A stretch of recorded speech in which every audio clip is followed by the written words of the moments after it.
Добар ден! Ја започнуваме првата емисија од оваа година на Автомагазин со најискрени желби за сите наши гледачи да имаат среќа, успех, здравје и се разбира почиста животна околина. Проблемот со загадувањето ги тангира сите жители на Република Македонија без оглед на политичката и верската припадност. Затоа ние на самиот почеток на ова издание на Автомагазин ќе ги објавиме резултатите од студијата која е направена токму за загадувачите на воздухот во Македонија. И замислете, автомобилите не се најголеми загадители на воздухот, но да не дожиме многу. Погледнете ги резултатите од студијата.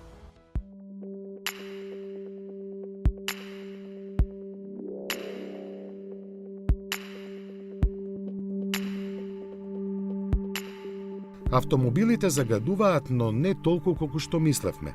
Според студијата што ја изработија фински и австријски експерти заедно со градот Скопје и Министерството за животна средина и просторно планирање, сообраќајот учествува со 20% во загадувањето со PM10 честички.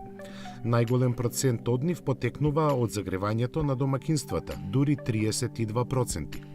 Уличната прашина и градежните активности учествуваат со 19%, а индустријата со 18%.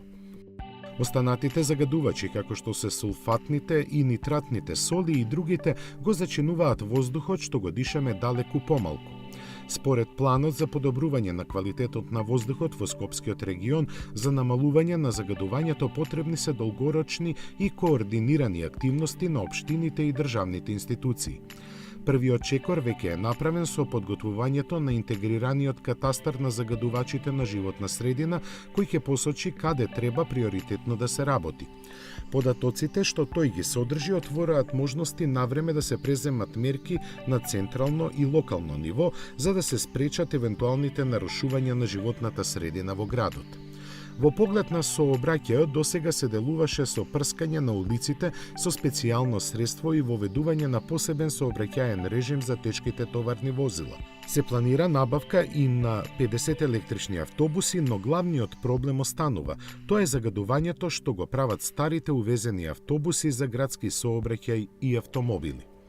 Најкритични за здравјето се суспендираните PM10 честички, чиј главен извор се дизел моторите, индустријата и печките на дрва. Тие предизвикуваат оштетување на белите дробови, астма, бронхитис, па дури и канцер.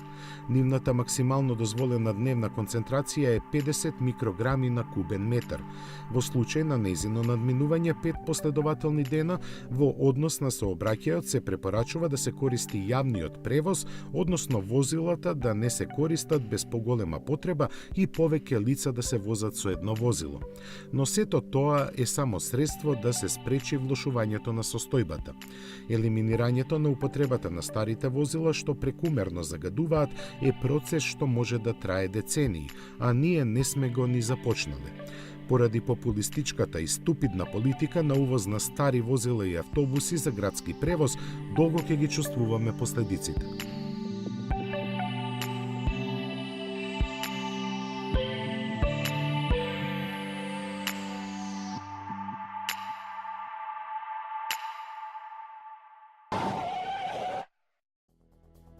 Токму така, лошата и популистичка политика не доведува во извонредно непријатни ситуации, во ситуации каде што повеќе пари ќе трошиме на лекови отколку на квалитетот на живење. Се надевам дека во иднина овие недостатоци нема да се повторат и ќе имаме сили и можности, односно парични средства, да го подмладиме возниот парк и да зголемиме нашата еколошка свест.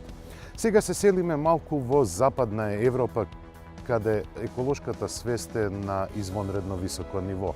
Без оглед дали се работи за ултраспортски автомобили или пак за мејнстрим автомобили, загадувањето, односно емисијата на CO2 е сведена на можен минимум. Тоа е случај и со Lamborghini Aventador S, кој покрај неговите 740 конски сили има ниска емисија на издувни гасови. А веднаш по него ќе ви го прикажеме новото остварување кое ни доаѓа од Штутгарт во форма на купе. Тоа е E-класа купе.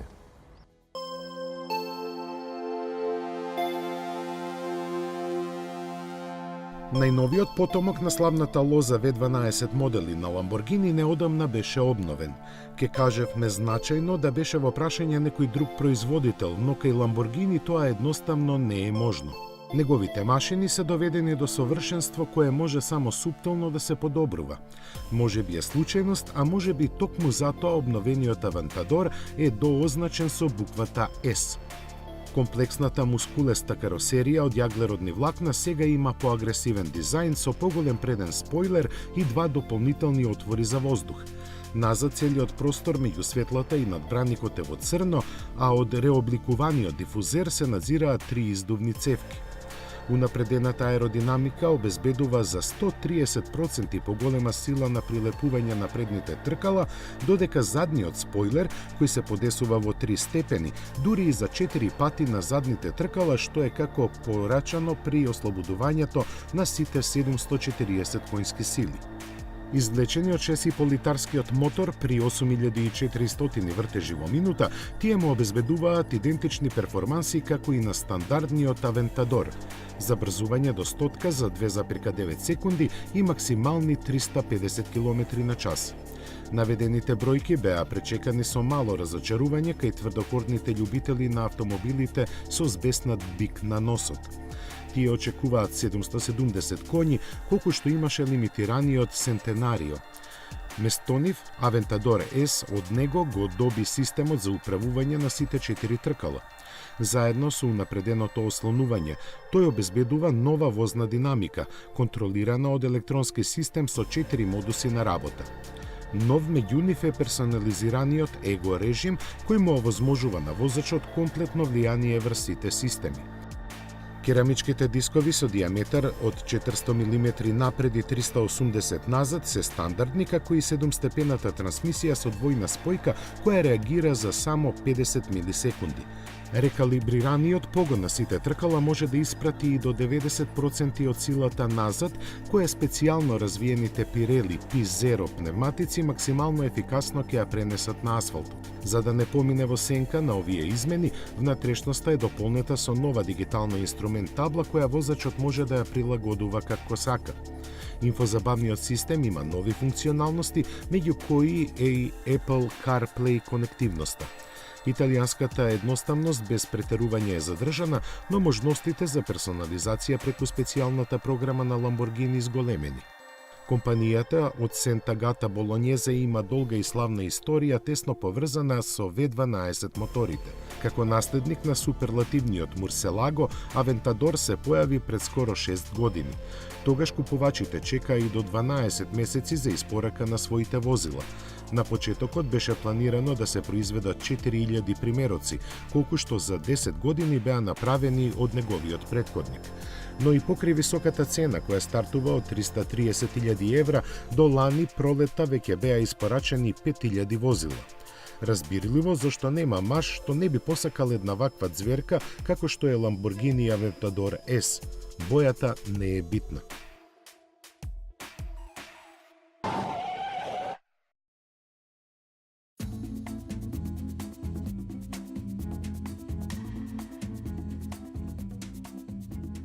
Аудицијата заврши и победникот е новиот Mercedes-Benz E-класа купе.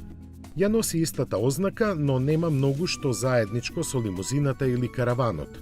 Го диференцираат пропорциите и двете врати кои го сместуваат во едно друго паралелно семејство на купеа од Штутгарт. Во елеганцијата која владее со неговите облици, веднаш го препознаваме влијанието на помалата C и поголемата S-класа. Дури лесно може и да се помешаат, а деталите што оддаваат се третото странично стакло назад и потенките задни светла. Долгиот нос и мускулестиот заден дел ги спојува телот со меки линии и спуштен покрив. Стаклата во вратите без рамки и недостатокот на централниот столб ја заокружуваат атрактивната, елегантна и префината целина. За разлика од надворешноста, интериерот е полн со луксуз и модерни технологии, премногу е сличен со лимузината и караванот со истата буква. Го карактеризира само благиот допир на неколку детали по кои се разликува. Најголем доказ дека сепак припаѓа на купе се единечните задни седишта. Технокласичниот стил е дефиниран со двојниот дисплеј за инструмент панелот и инфосистемот. Долга листа стандардна и опционална опрема ќе им овозможи на купувачите да го потполнат ова купе по своја желба без исклучок. И тоа повеќе отколку претходникот. Просторот го обезбедуваат за 12 см поголемата должина и 7 см повеќе во широчина. Трите вида осланувања заедно со поголемото меѓуоскено растојание го гарантира комфорот за сите 4 патници. Целиот пакет е заокружен со амбиентално осветлување со 64 нијанси. Моторната понуда ја предводи дволитарскиот дизел со 194 конски сили. Исто толкавиот бензинец е достапен со 184 и 245 коњи, а засега најмоќен е 3-литарскиот Twin Turbo V6 со 333 конски сили. За него 4-матик системот за погон на сите тркала е стандарден технолошки деликатес, а за сите 9-степената автоматска трансмисија. Иднината ќе донесе поширока палета агрегати, меѓу кои барем 2 со AMG ознаки.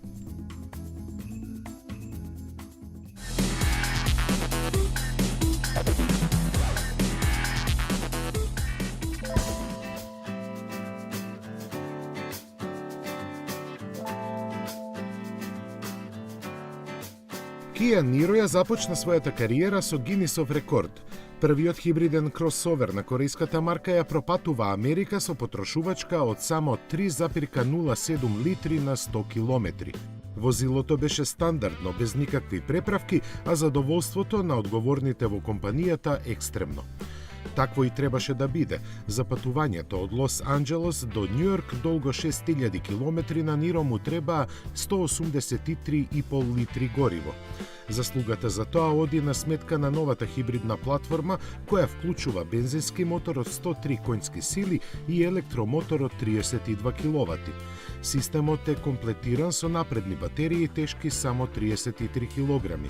За разлика од другите хибриди, преносот на силата кај Ниро е преку 6 степен менувач со двојна спојка. Ова директно влијае на возливоста како и на економичноста, која во фабричките податоци е декларирана на просечни 4,7 литри гориво на 100 километри.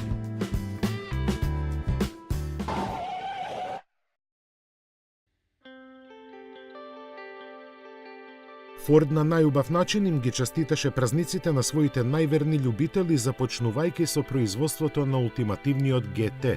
Представен уште во јануари 2015-та, овој супер автомобил го крена адреналинот до точка на вриење. Виткото карбонско тело, напредните технологии и мускулестиот изглед го пленеа секој што го виде, макар и само на фотографија. До толку што иницијален интерес изразија 7000 потенцијални купувачи, дури и без да ги знаат фактите за него, цената или пак бројот на конските сили. Тие бројки и во овој момент не се познати.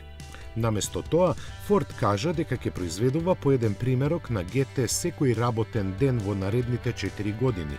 Ќе бидат направени вкупно 1000 возила, од кои половината веќе се резервирани. Наредните 250 ќе им бидат продадени на оние кои беа прескокнати во првиот процес на селекција. Тоа значи дека новите купувачи на Ford GT на него ќе чекаат до 2020 година.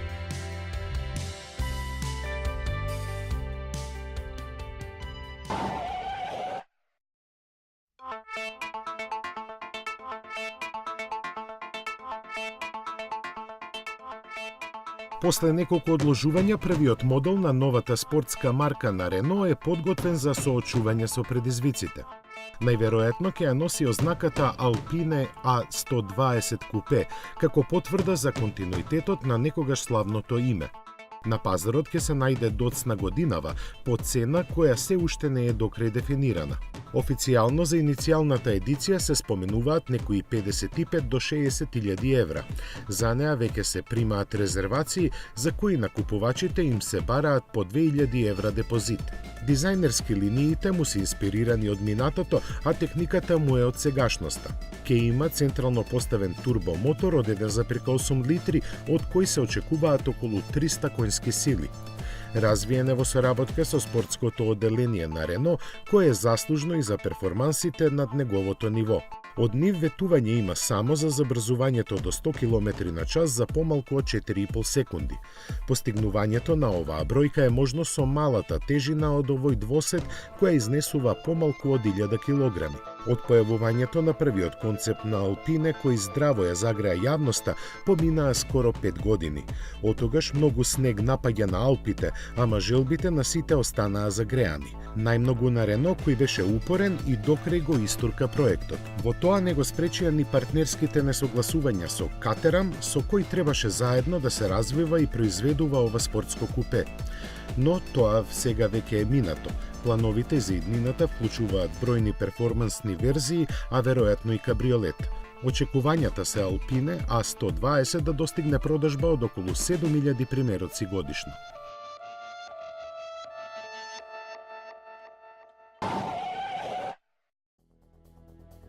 Перформансите и екологијата одат рака под рака кај модерните автомобили. Тоа е случај и со хибридите, посебно оние на Toyota. Денеска на тест ја имаме Toyota CHR, кој модел е пети во портфолиото на производителот со хибридна технологија. Но пред да го видите тестот на CHR, ве поканувам да го видите и записот за новиот, односно новата изведба на Mini Clubman, која доби од неодамна John Cooper Works верзија со 241 конска сила и погон на сите 4 тркала. Овој автомобил со својот необичен изглед несомнено е дека ќе привлече многу внимание на себе.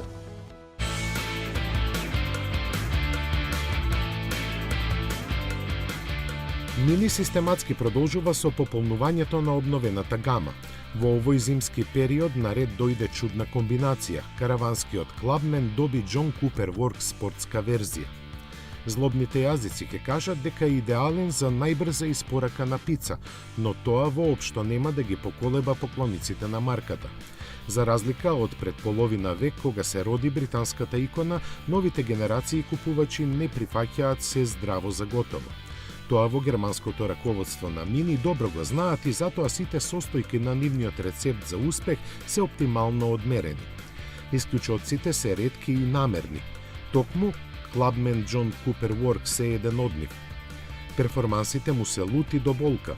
Нив ги обезбедува турбомотор од 2 литра со 231 конска сила, познат од другите модели на Мини со истата ознака.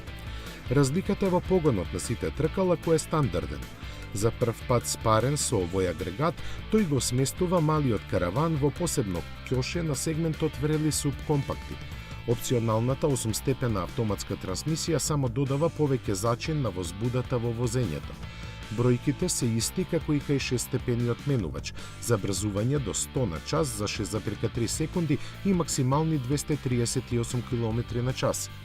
Брембо со пирачките и мноштвото детали кои посочуваат на спортското облагородување се неизоставен дел од John Cooper Works пакетот, а тој уште вклучува и LED светла, бројни електронски асистенти и посебно подесена шасија. Адаптибилните амортизери се добиваат по желба, исто како и специјалниот издувен систем со 2 цевки и резок звук. Продирајќи во кабината, тој го комплетира амбиентот што го создаваат спортските седишта, педалите од нерегисувачки челики со одветниот управувач. Визуелниот впечаток е дополнет со црвените апликации и променливото осветлување, а за функционалноста на интериерот едноставно не е пристојно да зборуваме. Факт е дека во оваа конотација миксот на стиловите и намената ексклузивно е дозволен само на производителите каков што е Мини. Затоа и малиот караван нема потреба да се докажува ниту против растечката конкуренција, ниту кај поклониците на марката. Прецизната хармонизација на можностите само малку благо е нарушена со цената, која е поставена нешто под 30.000 фунти.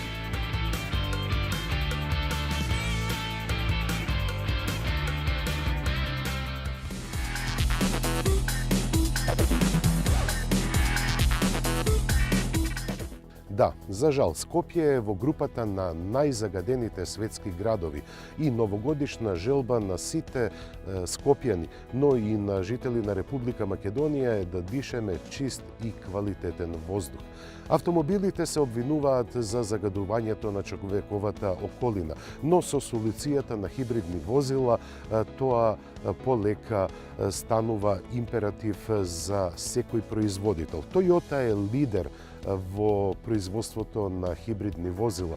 Да не заборавиме дека Toyota е марката која ги донесе хибридите во масовно производство и во продажба. CHR е автомобил кој дава една комплетно нова слика за Toyota.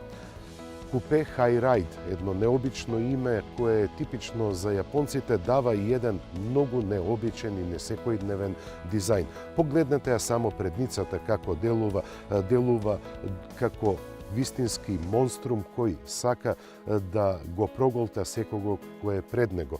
Купеовската линија продолжува преку целата каросерија со извонредни цитати како што се отворачите на задните врати. А задниот дел со овие кубистички форми кои се ставени и доминираат на задниот дел даваат едно посебно чувство. Поради купеовската форма и несекојдневниот дизајн, CHR делува како многу мало возило. Но да видиме како е на задната клупа. Просторот на задната клупа, како што гледате, е сосема задоволителен. Возачкото седиште е во положба која мене ми одговара за возење и гледате дека за колената имам доволно простор.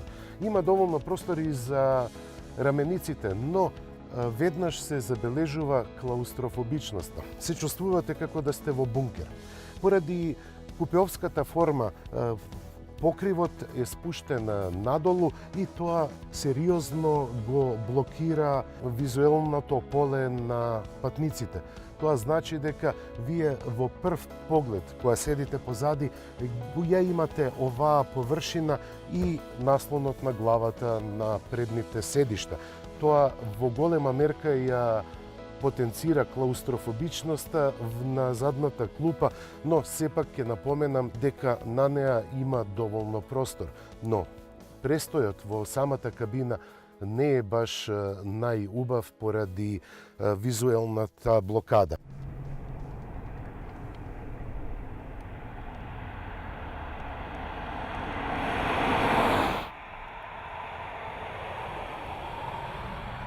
Возењето на CHR не се разликува од ниту еден останат хибрид кој е подпишан од Toyota или пак од Lexus. Поправо би рекол Lexus, бидејќи поради изгледот и квалитетот на изработката, CHR е навистина направен да изгледа како премиум продукт. Насекаде околу возачот амбиентот е флуиден. Целата идеја на прекршените линии од надворешноста, од екстериерниот дизајн се пренесува и во интериерот. Па така можем слободно да кажам дека CHR е највозбудливата Toyota која до сега ја имам возено. Има поминато скоро година дена кога ја возев новата генерација на Avensis и тогаш заклучив дека Toyota веќе не е автомобил кој само ќе ги задоволи потребите на возачот и без крижно ќе ве однесе од едно до друго место. Toyota станува навистина емотивен бренд. Тоа го докажува и CHR. Управувањето со него е многу лесно. Лесно можете да возите динамично, но да нема поголеми реперкусии околу стабилноста на каросеријата. Одна што многу ми се допаѓа кај CHR-от е токму тоа чувство. Она што не ми се допаѓа, тоа е CVT менувачот. Тој работи перфектно. Немате проблем ниту со забрзувањето, ниту пак со динамичноста во возењето. Но кога ќе дадете забрзување, ја слушате оваа бучавост, која и не е толку пријатна. Не е пријатна се додека не ја постигнете брзината на крстосување. Потоа нема никаков проблем. Менувачот го стишува своето работење и моторот звукот од моторот не продира во внатрешноста на кабината. Токму поради тоа се запрашувам зошто Toyota така тврдокорно се држи до CVT менувачот. Тие имаат и знаење и технологија за да имплементираат еден, да кажеме, менувач со двојна спојка кој би работел и би давал сосема поинакво чувство во кабината на CHR. Еколошката оправдливост на овие автомобили е голема. Јас за изминатата километража забележав просечна потрошувачка од 6,2 литри бензин на изминати 100 километри. Иако повеќе ја возев во градски услови со незагреан мотор, сепак економичноста дојде до израз. Ова е навистина хипстерски автомобил. Со него не можете да бидете незабележен. Иако делува на спортско корисно возило, тој воопшто тоа не е. CHR е возило кое наликува на спортско корисно возило, но по перформансите, изгледот и се разбира по цената влага во една друга класа. Може би тоа и во оценувањето во конкуренцијата за ауто без играше голема улога. Имено, возениот модел кој го имаме на тест, кој е опремен извонредно, нема што нема во него, па дури и греач на воланот, чини нешто повеќе од 29.000 евра, поточно 29.680 евра. Со ценовната политика тука Toyota влегува во една друга класа, во повисока класа, но ја оправдува не само со магичниот дизајн, туку и со богатата опременост од која многу премиум марки може да бидат посрамотени.